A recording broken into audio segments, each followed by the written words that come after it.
गणेश चतुर्थीला आता अवघे 2 दिवस शिल्लक आहेत आणि येणाऱ्या गणेश भक्तांसाठी कोकण रेल्वे एसटीने विशेष गाड्या सोडल्या आणि त्यामुळे आता मोठ्या प्रमाणात गणेश भक्त कोकणात दाखल होत आहेत।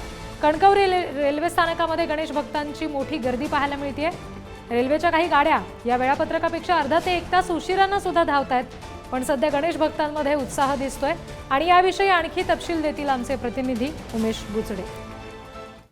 गणेश चतुर्थी अवघ्या 2 दिवसांवर आहे आणि त्यामुळेच आता कोकणामध्ये गणेश भक्त दाखल होत आहेत। आपण कणकवली रेल्वे स्थानक आहोत। कणकवली स्थानकात आत्ताच ही कोकण गणेश एक्सप्रेस दाखल झाली आहे आणि मोठ्या संख्येने आहे ते गणेश भक्त या आता रेल्वे स्थानकात उतरत आहेत आणि आपण पाहिलं की आता या ठिकाणी प्रवासी संघटनेच्या वतीने या गणेश भक्तांचे स्वागत देखील करण्यात येत आहे। एकंदरीत सध्या जी कोकणामध्ये आता गर्दी पाहायला मिळते आहे, कोकणामध्ये एसटीच्या विशेष गाड्या सोडण्यात आलेल्या आहेत, त्याच पद्धतीने रेल्वेच्या देखील विशेष गाड्या सोडण्यात आलेल्या आहेत आणि तशाच पद्धतीने आपण पाहतो आहोत की ज्या आता गणेश भक्तांचे स्वागत देखील येथे आपण करणार आहोत। आपण काही जे आहेत ते गणेश भक्त येथे दाखल झालेले आहेत। मोठ्या संख्येने लहान थोर असतील किंवा मोठी माणसं असतील हे आता या गणेश गणरायाच्या आगमनासाठी कोकणात दाखल होत आहेत।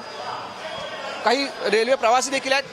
काय सांगाल, किती वेळ लागला यायला, कसा झाला प्रवास? नाही, प्रवास चांगला होता। रेल्वेमध्ये आता 2 तास फक्त लेट आहे, बाकी सगळं व्यवस्थित आहे। काही प्रवासी संघटनेचे जे पदाधिकारी हे देखील आहेत।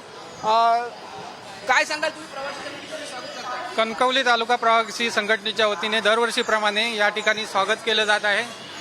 जे चाकरमानी आपले कोकणात आलेले आहेत, गणपतीसाठी आलेले आहेत, त्यांचं यथोचित सन्मान आणि स्वागत प्रवासी संघटनेतर्फे केलं जात आहे। काय सांगा, नेहमी तुम्ही प्रवासी संघटनेच्या वतीने स्वागत करता?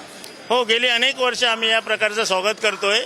आम्ही पूर्वी हायवेवर करायचो, रस्त्यावर करायचो आणि यावर्षी शासनाने चांगल्या सोयी सुविधा केल्यामुळे आम्ही यावर्षी रेल्वे स्टेशनवर स्वागत करण्याचं मंडळाने ठरवलेलं आहे। कॅमेरामॅन अमय सुर्वेसह उमेश बुचडे, पुढारी न्यूज, सिंधुदुर्ग।